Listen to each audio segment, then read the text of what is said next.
E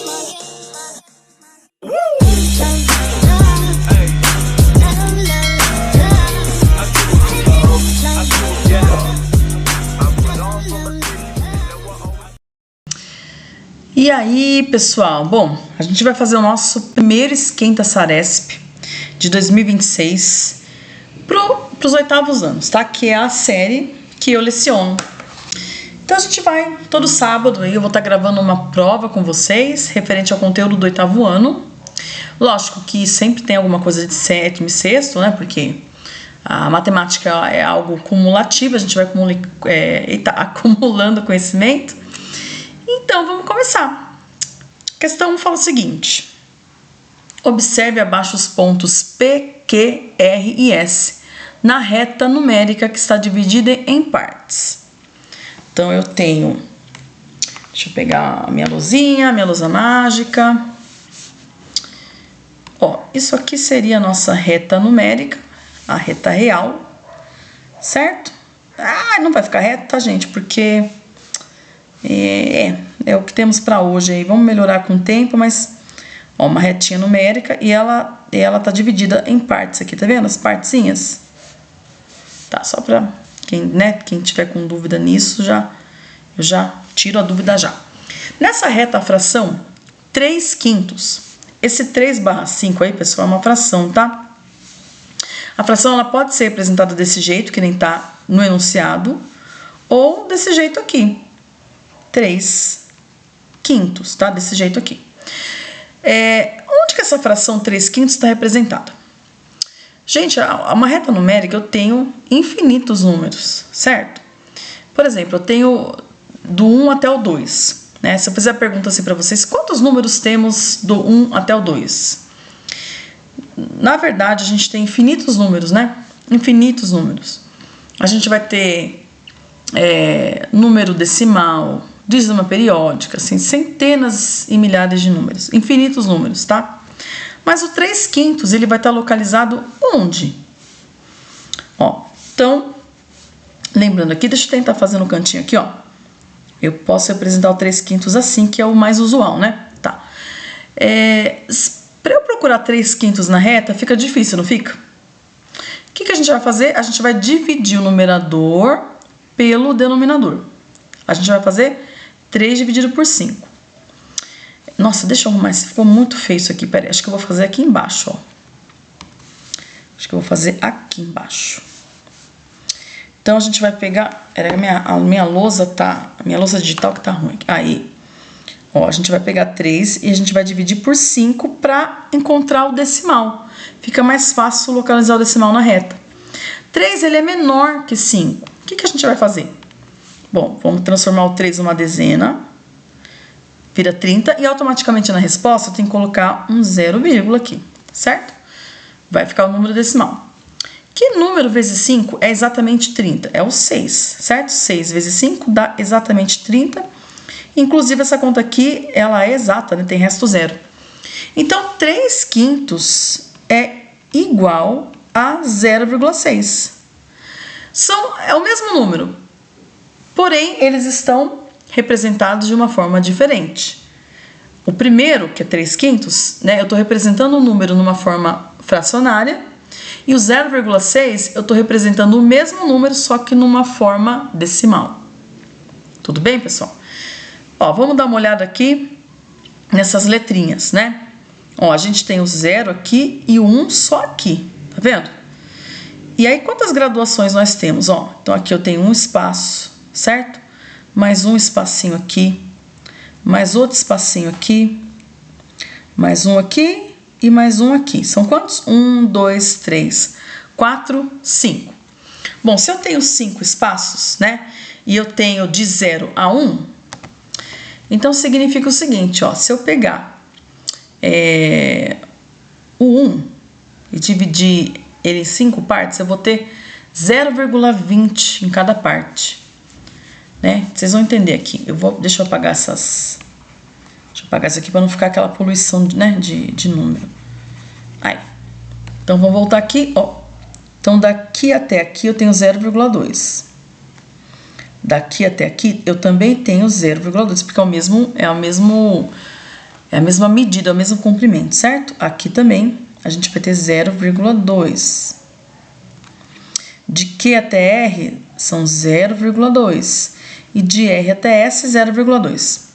Se a gente pegar e somar 0,2 mais 0,2 mais 0,2 mais 0,2 e mais 0,2, adivinha, vai dar 1.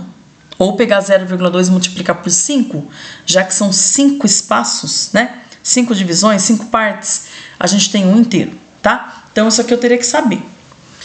Bom, desse ponto aqui, deixa eu mudar a cor da caneta, ó. Desse ponto aqui até esse aqui, ó, a gente tem 0,4, certo? Seria 0,2 mais 0,2, 0,4.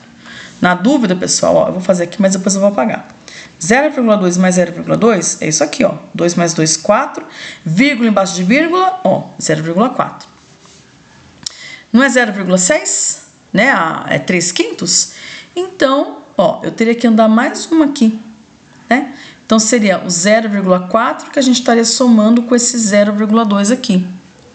Isso significa que o 0,6 vai estar exatamente no ponto Q. No ponto Q. Então, do 0 até P, a gente tem 0,2. Do P até esse pontinho aqui, a gente tem 0,4. Desse ponto do 0,4 até o Q de queijo, temos o 0,6, tá, pessoal? Então, a nossa alternativa é B, letra Q de queijo. Agora, deixa eu pegar um decimal finito mesmo. Quer ver? Eu vou pegar o 1,5.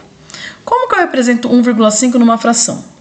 Eu vou pegar a parte, o número inteiro, a parte inteira que está antes da vírgula, que é 1, e vou juntar com a parte decimal que está depois da vírgula, ou seja, virou 15. E daí eu vou dividir isso aqui por 10. Por que por 10? Porque depois da vírgula a gente tem somente uma casinha, né? A casinha do 5. Então, a gente divide por 10. Então, 1,5 é 15 sobre 10. É 15 décimos, tá? Um outro exemplo. 1,25. Como que eu represento isso? Eu vou pegar a parte inteira, que é 1, e juntar com a decimal. Fica 125. E daí aqui a gente vai dividir por 100. Por quê? Porque depois da vírgula temos duas casinhas. Então, 125 sobre 100, se a gente dividir, né, o 125 por 100, vai dar 1,25. A gente volta no decimal. Vamos para a questão de número 2. Vamos lá. Se você está afim de pegar esse PDF, né, que eu estou usando para poder fazer a explicação, deixa nos comentários do vídeo, comenta o vídeo, dá o like, tá? Ajuda aí a fortalecer, certo? Vamos tentar, né, fazer com que esse vídeo chegue aí na galera, né, do público da pública, que é o meu público, pessoal da escola pública. Por isso que é o nome do canal, público da pública. Vamos fazer esse pessoal aí começar a gostar de matemática, certo? Quando as coisas começam a fazer sentido pra gente começa a gostar, né? E matemática é uma coisa que às vezes demora pra fazer sentido, e é normal, tá, gente? Assim, faz parte do processo mesmo. Então, bora lá. Vamos para a questão 2. A máquina de tear de uma fábrica produz 720 kg de um tipo de tecido em 8 horas. Para atender a uma encomenda de 180 kg, essa máquina trabalhou sem interrupção e manteve o mesmo ritmo de produção. Em quantas horas essa máquina de tear produziu a quantidade de tecido encomendada? Gente, que cheirinho de regra de 3 aqui, tá? Consigo só resolver por regra de 3? Não, dá para resolver de outras maneiras, tá? Mas eu vou usar a regra de 3, que tem a simples, né? Onde a gente só tem duas grandezas. Lembrando que grandeza é aquilo que eu consigo dar a quantidade, né? Eu consigo medir, mensurar, falar a quantidade. E a regra de 3 composta, eu tenho mais de duas grandezas, tá? Vamos ver aqui o que tem a ver com quantidade aqui dessa questão. Então, tem a primeira aqui, ó. Ela dá o quanto produz, que é 720 quilos. Dá um tempo, tá vendo aqui, ó, as horas, outra grandeza.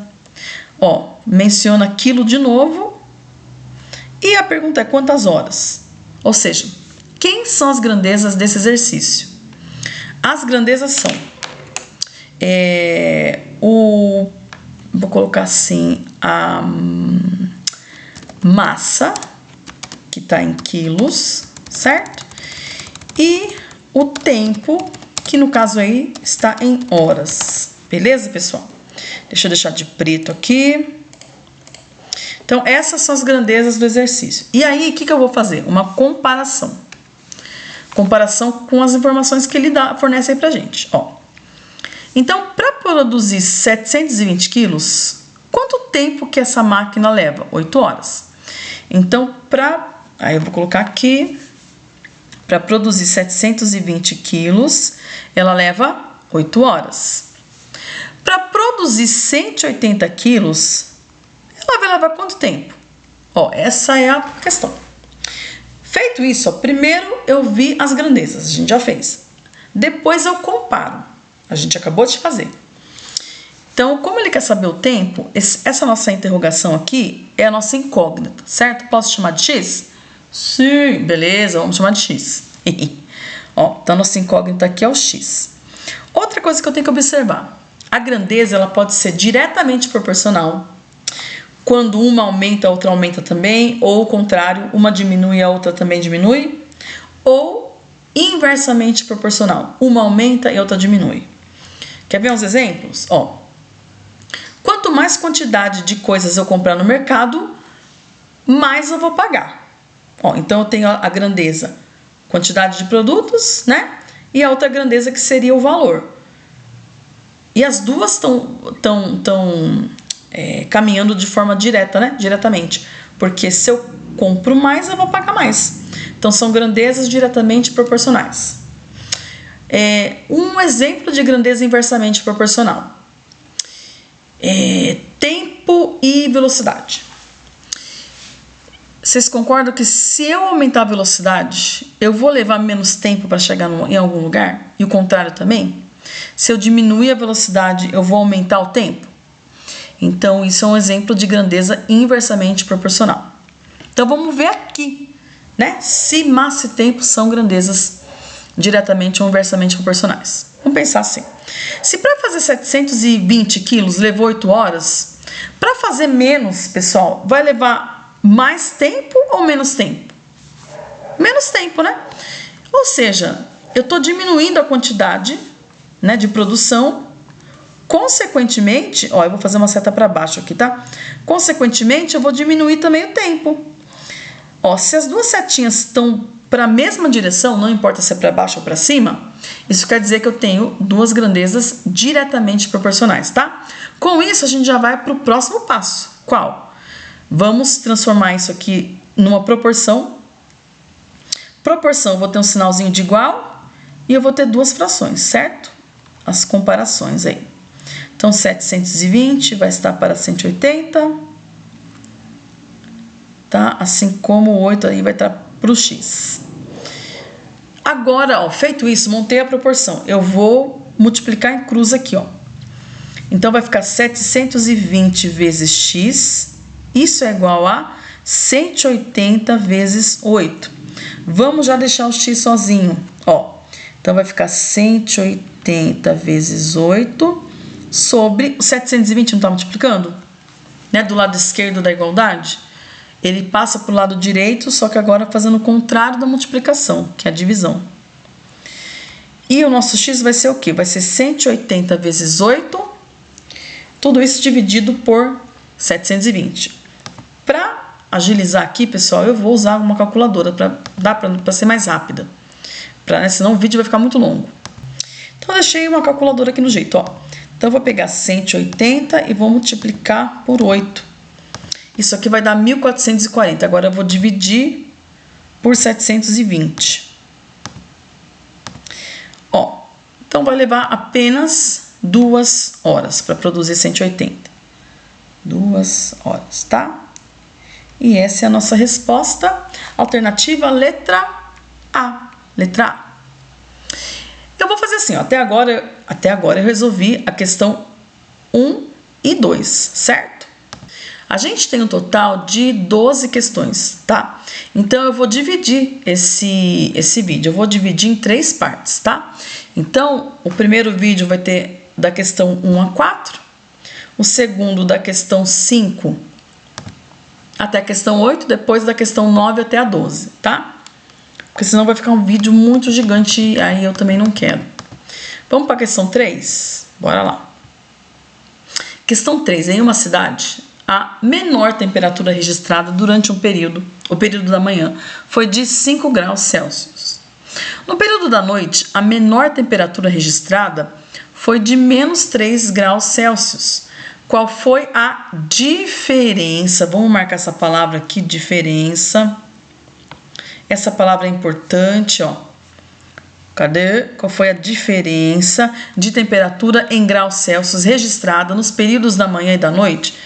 Gente, escutei a palavra diferença na matemática, nada mais é que subtração. Subtração, tá? Continha de menos. É isso, tá bom? Continha de menos. Para ficar bem claro. Já posso enxergar, inclusive, um sinal de menos. Certo? Diferença é você subtrair. Beleza? O que a gente vai fazer aqui? Bom, vai ser o seguinte. Como eu quero a diferença, então já vou fazer um sinal de menos aqui, ó. Ó o sinalzinho de menos. A diferença tá aqui, ó. Ele quer a diferença entre quem?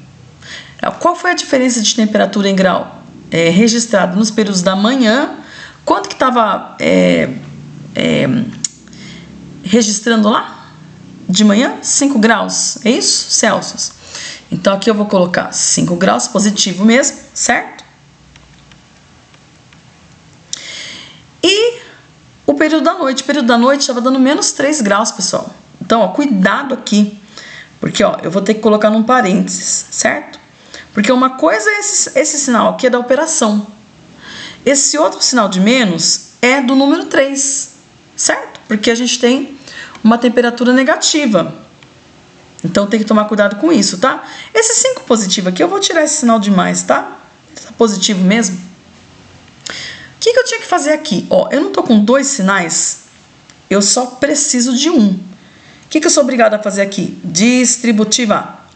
Vamos aplicar a regra de sinais da multiplicação, certo? Lembra lá, ó? Mais que multiplica mais é mais. Menos que multiplica menos também é mais. Sinais iguais, mais.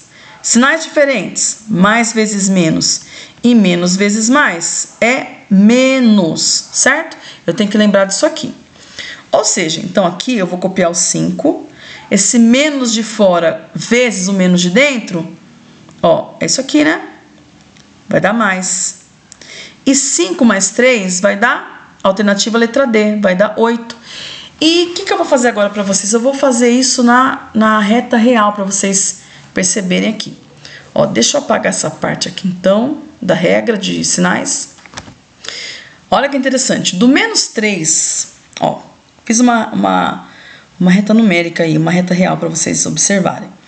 Ó, do menos 3 até o 5, quantos espacinhos nós temos? 1, 2, 3, 4, 5, 6, 7, 8. Beleza, pessoal?